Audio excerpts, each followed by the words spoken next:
नमस्कार दोस्तों, रेल वाला 2.1 पे आपका फिर से स्वागत है। और चलिए इस वीडियो में एसएससी जीडी 2021 में जो वैकेंसी आई है उसके बारे में हम जानेंगे और ख़ासकर हम सिलेबस पे चर्चा करेंगे। क्योंकि अभी कुछ दिन पहले वैकेंसी आई थी और उसका फॉर्म फिलअप करने का डेट अभी भी 31 अगस्त तक दिया गया है। तो अभी तक आपने फॉर्म नहीं भरा है तो जाके फॉर्म भर ले।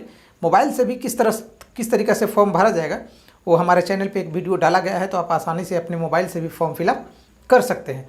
और भी किसी तरह का इशू हो फॉर्म फिलअप करने में तो आप कमेंट कर बता सकते हैं। हम लाइन बाय लाइन पूरी तरीक़े से आपको मदद की जाएगी हमारे चैनल की तरफ से, ताकि आपको फॉर्म फिलअप करने में कोई भी असुविधा नहीं हो।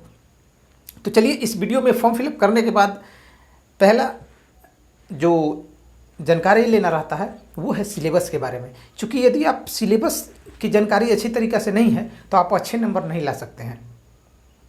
तो सबसे पहले सिलेबस की जानकारी बहुत अच्छे तरीक़े से होनी चाहिए, जो आज के मैं वीडियो में बताऊंगा, विस्तार पूर्वक बताने वाला हूं।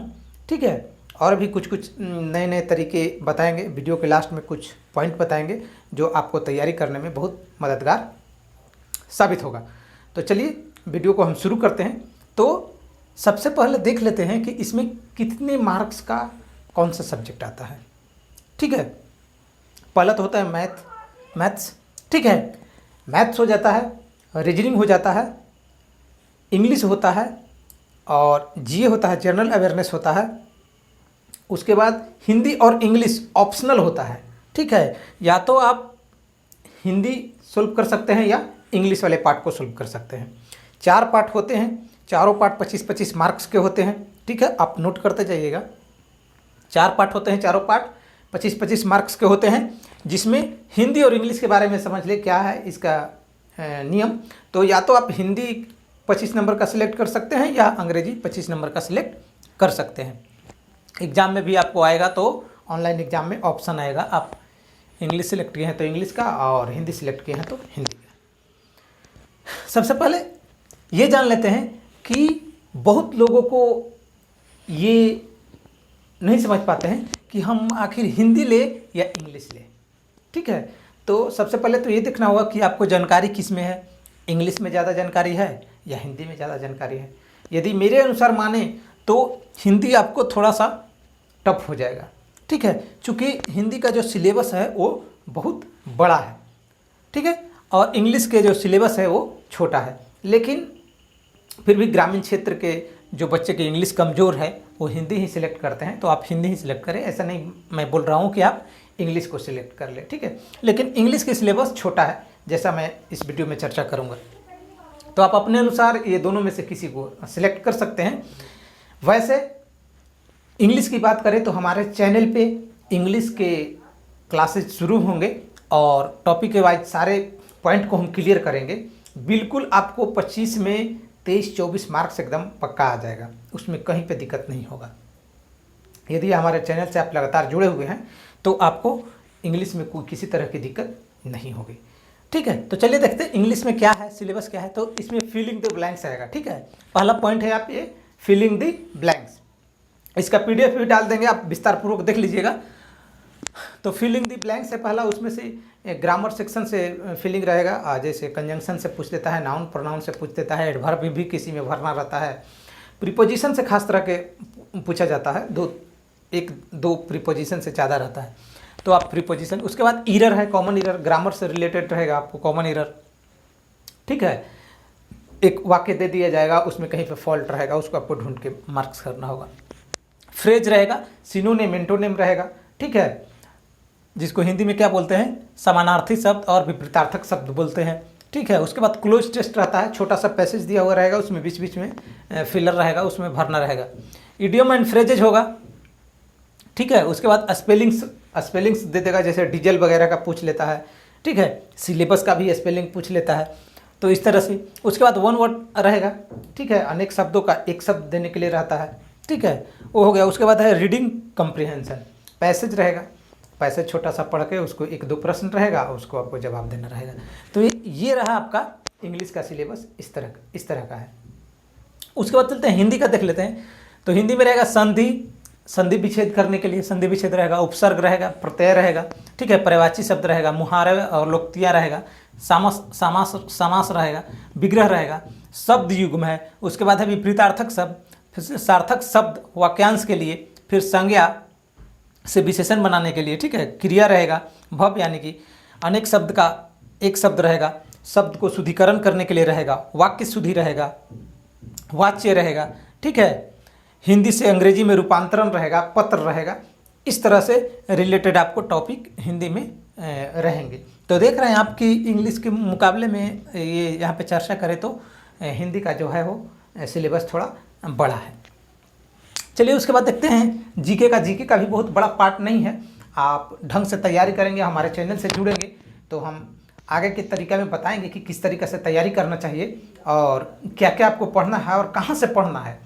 बहुत ज़्यादा पढ़ने की ज़रूरत नहीं है, मैक्सिमम स्कोर कर पाएंगे कम से कम पढ़ के। हम आगे के वीडियो में उस पर चर्चा करेंगे। तो देखते हैं जीके में क्या है। भारत और पड़ोसी देश, उससे संबंधित पूछा जाता है। डुरंड रेखा किस देश से जुड़ा हुआ है, ठीक है। रेड क्लिफ रेखा किस देश के साथ जुड़ा हुआ है, पड़ोसी देशों का राजधानी पूछ लेता है। तो इस तरीके के प्रश्न आपको भारत और पड़ोसी देश से रहते हैं। उसके बाद खेल से पूछ लेता है, किस खेल में कितने खिलाड़ी होते हैं, कौन सा खेल किस देश के साथ जुड़ा हुआ है, ठीक है। इस तरह के प्रश्न पूछे जाते हैं। उसके बाद भारतीय संविधान, भारतीय संविधान से पूछे ही जाते हैं। इसमें भी ज़्यादा हेड लिस्ट वाला पूछा जाता है, ज़्यादा अंदर से नहीं पूछा जाता है प्रश्न। तो भारतीय संविधान है। उसके बाद संस्कृति है, कला एवं संस्कृति से पूछ लिया जाता है। मंदिर मस्जिद के बारे में, कहाँ पे कौन सा मंदिर है, ठीक है, या कौन सी प्राचीन स्मारक है, इस सब तरह का प्रश्न पूछा जाता है। उसके बाद भूगोल से प्रश्न रहेंगे आपको, ठीक है। इतिहास से रहेंगे, झरना वगैरह के बारे में आपको पूछ लेगा, खारे पानी का झील के बारे में पूछ लेगा। इतिहास से मुगल डायनेस्टी से रहता है, बौद्ध धर्म के बारे में पूछ लेता है, ठीक है। इस तरह के प्रश्न आपको इतिहास से भी बहुत मिलता है। उसके बाद आर्थिक दृष्टि, मतलब इकोनॉमिक्स वगैरह से कुछ प्रश्न पूछ लिए जाते हैं, ठीक है। उसके बाद है सामान्य राजनीति, सामान्य राजनीति से भी प्रश्न रहता है। उसके बाद है वैज्ञानिक अनुसंधान, तो वैज्ञानिक अनुसंधान और साइंस वगैरह से भी एक दो प्रश्न पूछ लिया जाता है। जैसे यहाँ पे वैज्ञानिक अनुसंधान दिया हुआ है, इसमें पूछ लिया जाएगा आपको, ठीक है, साइंस वगैरह भी। तो ये आपका जीके का सिलेबस है, बहुत बड़ा नहीं है, लेकिन आप बारीकी से यदि उसको देखें तो आपको क्लियर हो जाएगी सारी के सारी। नेक्स्ट हम देखते हैं मैथ्स में। मैथ्स में है नंबर सिस्टम, यानी कि संख्या पत्ती, ठीक है। नंबर सिस्टम देख ले, आपको शायद बोर्ड में नहीं दिखाई दे रहा होगा लाइट के कारण। तो नंबर सिस्टम से प्रश्न रहते हैं। उसके बाद भिन्न संख्या से रहेगा, ठीक है। मौलिक अंकगणित से प्रश्न रहेंगे, जिसमें ये संख्या पत्ती भिन्न भी आ जाता है। उसके बाद है संपूर्ण संख्या, रूढ़ संख्या, यौगिक संख्या, ये सब जो संख्याएं होते हैं उसके बारे में पूछ लेगा गणना करने के लिए। दशमलव से प्रश्न रहते हैं, AQ + BQ के फॉर्म में आपको दे देगा प्रश्न दशमलव वाले में, तो उस तरह के सॉल्व करने के लिए रहेगा, ठीक है।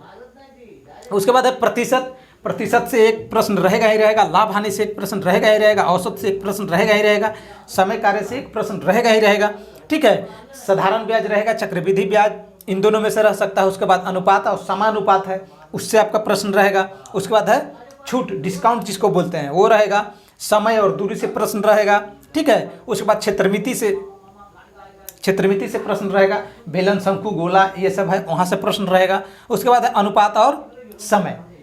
तो ये आपका इस तरह से मैथ का जो है वो सिलेबस है, ठीक है। उस तरह से फिर हम देखते हैं रीजनिंग का। रीजनिंग में कौन कौन से चैप्टर रहेगा, ठीक है। तो आप देख लिए 3-4 सब्जेक्ट का मैंने बता दिया है। लास्ट मेरा बच गया रीजनिंग का, ठीक है।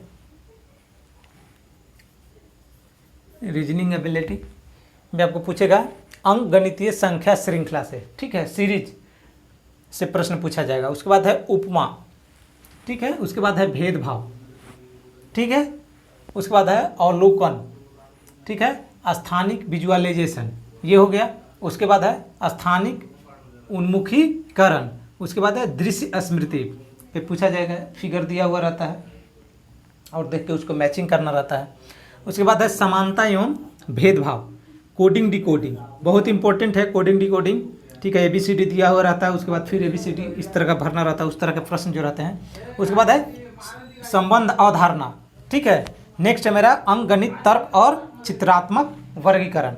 नेक्स्ट है गैर मैखिक श्रृंखला। तो इस तरह से रीजनिंग का प्रश्न, रीजनिंग का जो है वो सिलेबस है, बहुत ज़्यादा नहीं है, 1 2 3 4 5 6 7 8 9 10 11 12, ठीक है, 12 से 13 चैप्टर आपको इसमें देखना है, पॉइंट को देखना है, जो आपको 25 प्रश्न क्लियर कर देगा। हर एक तरह के प्रश्न 2-2 लगभग रहते हैं, तो आपको इस तरह से रीजनिंग की तैयारी करनी होगी। और मैं ये बोल रहा हूँ कि आप जब भी तैयारी करें तो सिलेबस के अनुसार ही तैयारी करें, ठीक है, क्योंकि सिलेबस के अनुसार तैयारी करने के बाद आपका एक भी प्रश्न छूटेगा नहीं, यदि आपका सिलेबस कंप्लीट है तो सिलेबस के साथ आप तैयारी कीजिए, ठीक है। सारे सिलेबस को आसानी से समझ लें, आपको गूगल पे PDF भी मिलेगा, वहाँ से भी आप सिलेक्ट कर सकते हैं और अपने नोट कॉपी में नोट कर ले और सिलेबस के अनुसार ही तैयारी करें। नेक्स्ट वीडियो में हम तमाम तरह के और भी बताएंगे कि आखिर कौन कौन सी बुक पढ़ें, ठीक है, कहाँ कहाँ से पढ़ें, ताकि आपको कम समय में ज़्यादा से ज़्यादा स्कोर नंबर कर सके। तो चलिए इस वीडियो में इतना ही, मिलते हैं फिर अगले वीडियो में, नेक्स्ट वीडियो में। ये वीडियो हमारा कैसा लगा इसके बारे में आप राय कमेंट कर जरूर दें। वीडियो अच्छा लगा है तो लाइक करें, अभी तक हमारे चैनल को सब्सक्राइब नहीं किए हैं तो सब्सक्राइब कर लें, क्योंकि SSC GD के बारे में आपको पल पल की जानकारी हम देते रहेंगे और इसके तैयारी के अंतिम अंजाम तक ले जाएंगे। तो हमारे चैनल को सब्सक्राइब कर लें, नहीं सब्सक्राइब किए हैं तो। तब तक के लिए धन्यवाद। जय हिंद।